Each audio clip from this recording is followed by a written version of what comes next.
नमस्कार साथियों। मैं एन के कुशवाहा पूर्व सैनिक आपके अपने यूट्यूब चैनल सैनिक हेल्पलाइन में आप सभी का स्वागत करता हूं। आज मैं आपको पीएमएस स्कॉलरशिप कैसे भरते हैं, प्रधानमंत्री स्कॉलरशिप कैसे भरते हैं और क्या क्या डॉक्यूमेंट लगते हैं, पूरी जानकारी देने वाला हूं। तो चलिए सबसे पहले ये देख लेते हैं कि जो डॉक्यूमेंट है वो क्या क्या लगेंगे। एनेक्सर 1, 2, 3।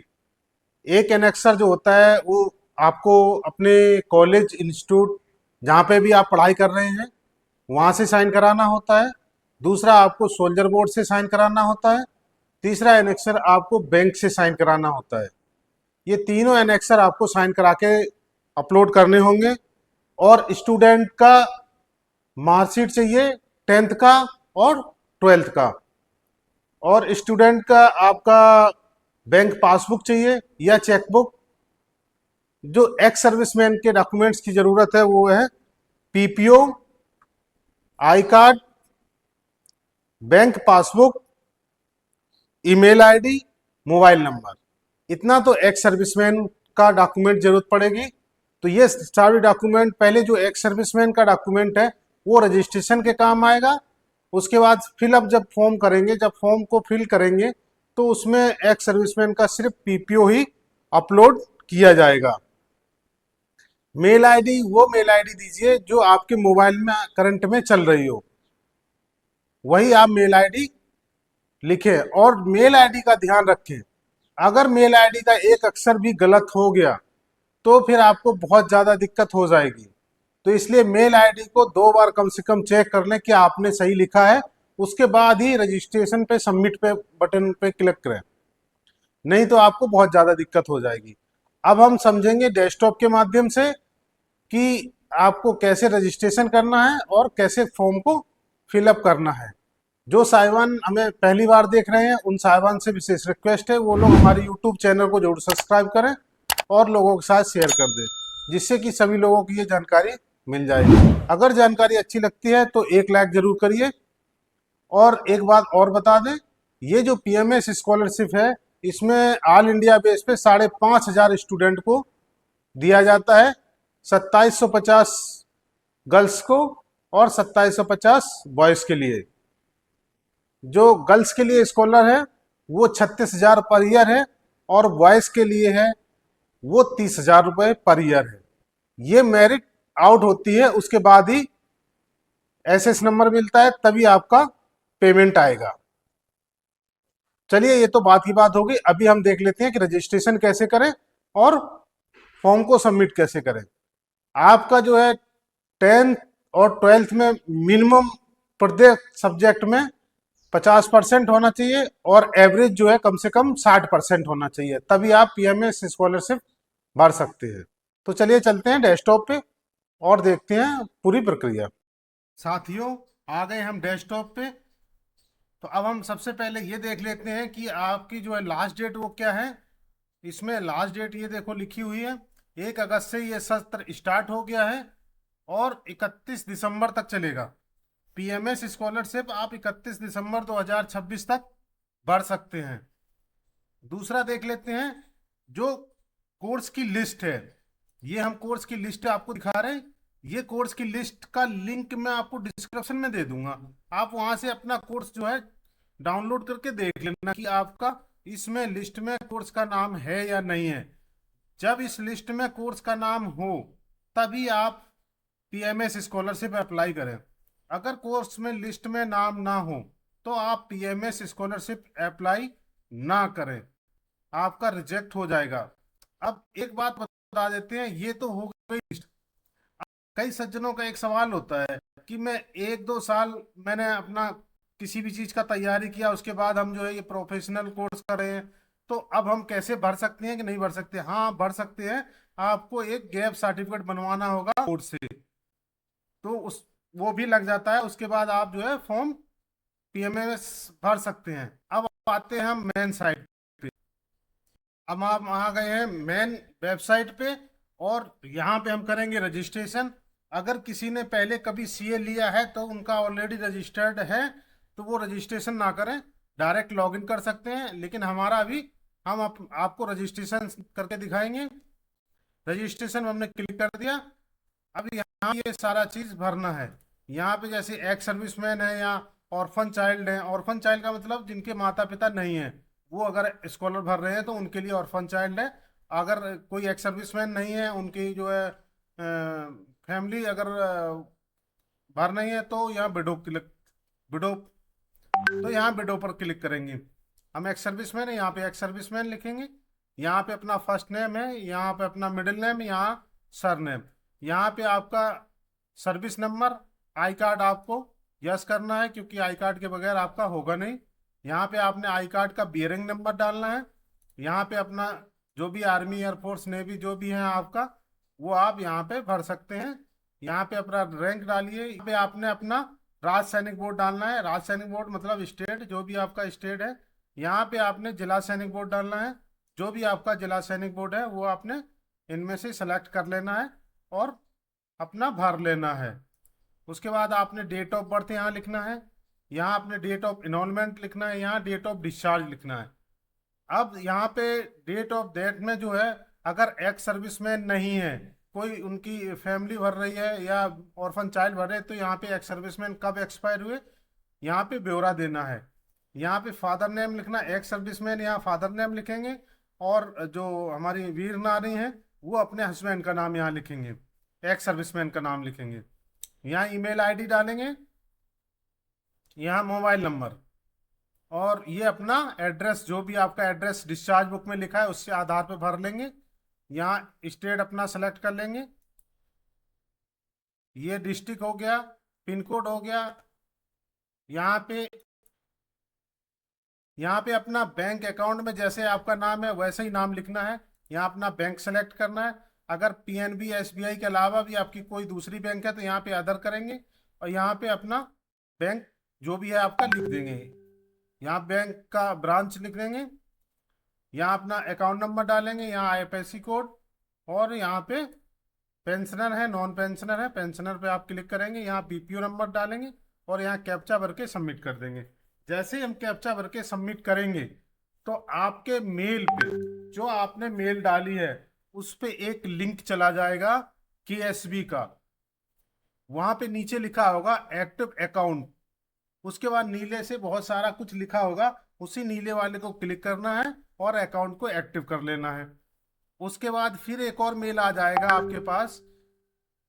जैसे ही हम click here to reset password पे क्लिक करेंगे तो गूगल खुल जाएगा। गूगल में पासवर्ड एंड कन्फर्म पासवर्ड का ऑप्शन मिलेगा। दोनों में आपने एक नया पासवर्ड बना के सेम नीचे लिख के, उसके बाद नीचे अपडेट का ऑप्शन रहेगा, अपडेट कर देना है। जैसे ही हमारा अपडेट सक्सेसफुल का मैसेज स्क्रीन पे दिखाई देता है तो ये समझ लेना हमारा रजिस्ट्रेशन कंप्लीट हो गया है। अब हम करेंगे लॉगिन। तो चलिए फिर हम आ जाएंगे मेन पेज पे और यहाँ पे हम करेंगे लॉगिन। यहाँ पे लॉगिन करेंगे। यहाँ पे अपना मेल आईडी, जो यूजर नेम मेल आईडी होता है, या मेल आईडी डालेंगे, यहाँ पासवर्ड डालेंगे और कैप्चा भर के करके करेंगे लॉगिन। मैंने मेल आईडी डाल के और पासवर्ड डाल के कैप्चा भर के अब हम करेंगे लॉगिन। जैसे ही हम लॉगिन करेंगे तो हमारे मेल पे एक ओटीपी आ जाएगा। अब हम मेल पे एक ओटीपी देख के डाल लेते हैं और लॉगिन हो जाएंगे। मैंने ओटीपी डाल लिया और वेरीफाई कर पे क्लिक करेंगे। ये देखिए हमारा जो है पेज खुल गया है। अब मैंने पहले से रजिस्ट्रेशन कर रखा था, इसलिए मैंने आपको रजिस्ट्रेशन पे जो मैसेज आता है वो नहीं दिखा पाए। अब हम यहाँ करेंगे न्यू एप्लीकेशन पे। जैसे हम न्यू एप्लीकेशन पे क्लिक करेंगे तो नया एक विंडो खुल जाएगा। अभी यहाँ पे देखिए आप जो है इतने सारे ऑप्शन खुल रहे हैं, आप जो भी अप्लाई करना चाहें कर सकते हैं। लेकिन आज हम आपको प्रधानमंत्री स्कॉलरशिप स्कीम न्यू एप्लीकेशन दिखा रहे हैं, तो यहाँ पे हम करेंगे क्लिक। जैसे हम यहाँ क्लिक करेंगे, अब यहाँ पे हमें जो है एक फोटो अपलोड करनी है स्टूडेंट की। अब यहाँ पे आप कौन है, मिस्टर मिसिस जो भी हैं, आप जो है यहाँ पे क्लिक कर लीजिए और यहाँ फर्स्ट नेम, यहाँ मिडिल नेम और यहाँ सरनेम, ये स्टूडेंट का लिखा है, ध्यान रखिएगा। यहाँ पे आधार कार्ड नंबर भी स्टूडेंट का आएगा। उसके बाद डेट ऑफ बर्थ स्टूडेंट की आएगी। यहाँ मैरिड, अनमैरिड जो भी हैं आप यहाँ पे वो लिखना है। उसके बाद आपने यहाँ किससे आपके फादर सर्विस करते हैं, एक सर्विसमैन किस में से हैं, आर्मी, एयरफोर्स, नेवी, वो आपने डालना है। यहाँ पे उनका रैंक लिखना है, जो भी आपका रैंक है। अब यहाँ पे आपका आ गया राज्य सैनिक बोर्ड। राज्य सैनिक बोर्ड आपका वही स्टेट है, स्टेट को अपना सेलेक्ट कीजिए। और उसके बाद जिला सैनिक बोर्ड जो भी है आपका, वो जिला सैनिक बोर्ड सबमिट, जो आपका जिला सैनिक बोर्ड है वो जिला सैनिक बोर्ड आपने सेलेक्ट कर लेना है, जो भी है आपका। यहाँ पे आपने पूरा अपना एड्रेस लिखना है। ये दोनों कॉलम जो है एड्रेस के हैं। और यहाँ पे आपने स्टूडेंट का मोबाइल नंबर, ईमेल आईडी लिखना है। चाहे तो आप वही ईमेल आईडी, मोबाइल नंबर डाल सकते हैं जो आपने रजिस्ट्रेशन करते समय लिखा है। ये पूरा भरने के बाद उसके बाद यहाँ आ गए। यहाँ आपने कैटेगरी सेलेक्ट करनी है। कैटेगरी के लिए आपको जो, आप जो सोल्जर बोर्ड से साइन कराएंगे एनेक्सर, उसमें आपकी कैटेगरी सोल्जर बोर्ड सेलेक्ट कर देगा, अगर आपको पता नहीं है। उसके बाद यहाँ पे जो भरा ही आएगा, आपका फादर का डिटेल भरा आएगा। यहाँ पीपीओ नंबर आ जाएगा, यहाँ सर्विस नंबर आ जाएगा।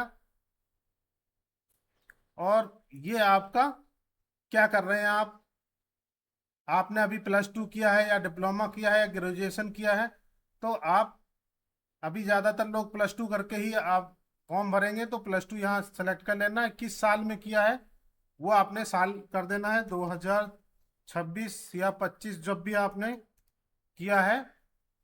यहाँ आपका टोटल मार्क जो आपकी मार्कशीट में है, जैसे जिसका होता है 400, 500, 600 जो भी है, वो यहाँ सेलेक्ट कीजिए। अब आपने कितने अंक पाए हैं वो लिखना है आपने। कुछ भी आप, अभी तो हम ऐसे ही डाल दे रहे हैं, यहाँ परसेंटेज अपने आप आ जाएगा। यहाँ पे आपने सेलेक्ट करना है जो भी आपके एप्लीकेबल है। उसके बाद आपने यहाँ पे कौन सा आप कोर्स कर रहे हैं वो आपने कोर्स सेलेक्ट कर लेना है। इसमें से यहाँ अपने आप आ जाएगा कितने साल का है, यहाँ आपको सेलेक्ट करने की जरूरत नहीं है। और यहाँ पे आपका ये सब जो है, आप कॉलेज, आपका कॉलेज भर के देगा, जो आपका कॉलेज का एनेक्सर रहेगा वो भर के देगा, उसी के हिसाब से आपने डालना है, गलत नहीं लिखना है। यहाँ पे भी वही कॉलेज लिख के देगा। और ये कितने, जब कब खत्म हो जाएगा ये भी कॉलेज आपको लिख के देगा। तो आप इन चीज़ों को ध्यान रखिए। आप जो है वही डेट डालिए जो आपको कॉलेज लिख के देता है। मैं तो ऐसे ही भर दे रहा हूँ आपको बताने के लिए। यहाँ पे आपने अपने इंस्टीट्यूट कॉलेज का नाम लिखना है, यहाँ पे एड्रेस लिखना है, यहाँ पे आपने रेगुलर लिखना है। उसके बाद आप देखिए, आपका अकाउंट आधार से लिंक होना चाहिए, ये जरूरी है। तो आप जो है अपना आधार सीडिंग अकाउंट ही लगाएं।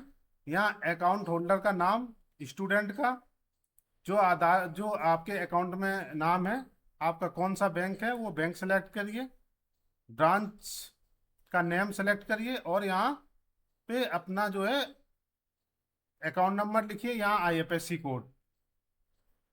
उसके बाद यहाँ पे अभी अपलोड करने का ऑप्शन देख लीजिए, ये एनेक्सर फर्स्ट है, यहाँ पे ये लिखा हुआ है, ये एनेक्सर फर्स्ट यहाँ अपलोड करना है। यहाँ एनेक्सर 2 अपलोड करना है दूसरे नंबर पे। तीसरे नंबर पे एनेक्सर 3 अपलोड करना है। ये चीज़ ध्यान रखिए। यहाँ पे आपने जो है स्टूडेंट का 10th क्लास का मार्कशीट अपलोड करना है। ये आपने 12th का मार्कशीट अपलोड करना है। यहाँ पे आपका बैंक पासबुक अपलोड होगा। यहाँ पे आप जो है पीपीओ या एक्स सर्विसमैन का आई कार्ड अपलोड करना है। मैं तो कहूँगा अभी पीपीओ में, नए पीपीओ जो स्पर्श के पीपीओ, उनमें सब में बच्चे का भी नाम आ रहा, तो पीपीओ अपलोड करेंगे तो ज़्यादा ठीक रहेगा। यहाँ आपका आधार कार्ड अपलोड हो जाएगा।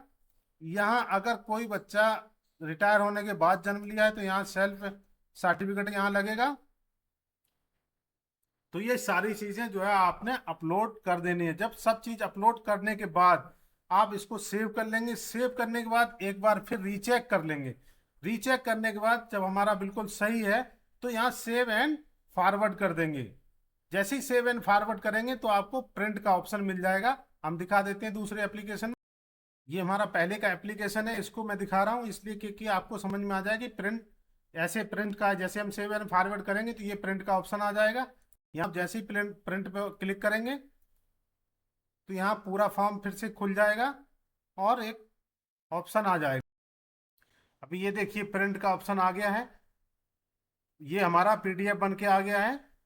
तो यहाँ पे हम प्रिंट पे क्लिक करेंगे और अपना पीडीएफ बना लेंगे। चाहे तो आप यहाँ पे अपना प्रिंटर वगैरह सेलेक्ट करके आप यहाँ से प्रिंट कर सकते हैं। तो इस प्रकार आप जो अपना एप्लीकेशन भर लेंगे और उसके बाद कहीं सोल्जर बोर्ड में जमा भी करवाते हैं, कहीं नहीं जमा करवाते हैं, तो आप अपना अपने हिसाब से देख लीजिएगा कि जमा करवाना है या नहीं करवाना है। आज के लिए इतना ही, फिर मिलेंगे नई जानकारी के साथ। आप लोगों को अगर किसी भी चीज़ की ज़रूरत है तो आप हमें नीचे डिस्क्रिप्शन में मेरा मोबाइल नंबर रहेगा, तो वहाँ से आप हमसे संपर्क कर सकते हैं। अगर आप लोगों को किसी भी चीज़ की ज़रूरत है, एनेक्सर चाहिए या फॉर्म नहीं भर पा रहे हैं, तो आप हमारी टीम से भी फॉर्म भरवा सकते हैं हमारे को डॉक्यूमेंट शेयर करके। तो हमारी टीम भी आपका फॉर्म भर सकती है। और अगर एनेक्सर वगैरह चाहिए या कुछ भी चाहिए तो आप हमें व्हाट्सएप पे मैसेज करके आप मांग सकते हैं। आज के लिए इतना ही, फिर मिलेंगे नई जानकारी के साथ। नमस्कार।